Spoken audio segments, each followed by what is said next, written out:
Hi, my name is Chris Dixon. I'm the co-founder of Hunch and Founder Collective. This is Founder Stories. Today we have Alexis Ohanian, the co-founder of Reddit and the lead marketing dude at Hipmunk, also the Y Combinator ambassador to New York, and also an angel investor, and also founder of Breadpig.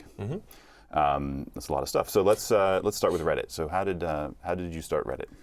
Wow. Okay. So back in 2005. No, just kidding. That's when we graduated. Let's take this a little earlier. 2001. Steve and I met freshman year at UVA.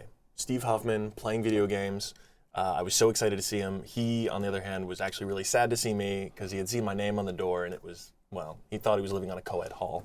But we still made friends, became very close, and kept talking about how we could put off getting real jobs and just starting a company together. We applied in the first round of Y Combinator after hearing Paul Graham speak, applied with a totally different idea, got rejected on it, and then on the train ride back to Virginia, Paul called me back and said, "We want you in Y Combinator, just change your idea." And so we did. Actually, we got off the very next stop, went back to Boston, started talking with Paul, and for about an hour, brainstormed different things that would solve problems that we had. And the end result of that, which was very well crystallized by Paul, was build a front page of the web. That seemed to be the direction we were going in. We were really impressed by what Delicious Popular had done sort of inadvertently. And we thought, let's see if we can build something around people deliberately trying to find and share new and interesting stuff online. Mm-hmm. And that was before Dig? That was after Dig, but hand on my heart, it was actually about a week or two after we had launched that I finally learned about Dig. Yeah. So let's hear it for competitive analysis. Yeah. And I sent this email to Steve and Paul, which Paul actually recently recalled. And it was an important lesson for him because it was the first time he had done YC, and the first time he had sort of seen this experiment kind of blossom. And we were the first startup to launch. And it was this classic example of, all right, you've launched. Turns out there's someone else who's in your space, who's already got a significant advantage. And that's not time to quit. That's just time to keep doing what you're doing. Yeah. And so then what? So then so how was Y Combinator? Was that a good experience for you? Or? I to this day, and part of the reason I took the ambassadorship for Y Combinator is because I owe everything. Steve and I think Steve would agree, we owe everything to Y Combinator because they took a chance on the two of us with no expertise, with shockingly little ability, at least speaking for myself, and really rolled the dice, and it's paid off tremendously for us. And so then you guys ended up selling to Condé Nast, is that right? When was that? That was Halloween 2006. Okay. It had always been my favorite holiday too, but it made it a little bit better. And then you worked there for a couple of years? Yeah, actually, Steve and I, we had our contracts in such a way that we could have left really comfortably on day one. I can't speak for Steve, but we stayed for the full length of our contracts, largely because it was such a fun problem to wake up every morning to. And we saw the site grow tremendously while we were there, but it actually wasn't until we left that it really took off. Yeah, I mean, it seems like for a long time it seemed it was sort of niche or whatever. Yeah. Like it was sort of this nerdy community or whatever. And then in the last year, it seems like it's just totally blown up. It hit puberty, and all of a sudden, girls started noticing it. Actually, I'll never forget. And I always tell founders this about not getting caught up about getting on the front page of places like TechCrunch or otherwise. Because the first time we actually got written up in TechCrunch was the day we got acquired. And it wasn't until that moment. And when they did, we were very, very, very kindly called second fiddle to Dig.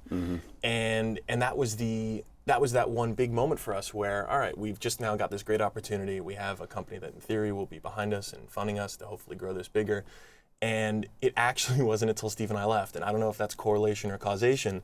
I'll leave that up to you and your viewers. But that year since I left for a Kiva fellowship and then Steve left to go get married, that Reddit's traffic has just taken off. And was there something that happened, do you think? Dig seems to have dropped down a little bit, and so maybe some of that traffic moved over, or were there things that people at Reddit did to... The team has done a fabulous job, especially with really limited programming resources. You have to keep in mind that their ratio, and it's finally changed now in the last month or so, but the ratio of developers to users was unrivaled on the internet. Craigslist was probably the closest, because at most we'd have maybe 5 or 6 programmers, and they were dealing with, presently, I think we just looked at numbers, it was 17 million unique visitors and 1.3 billion page views a month.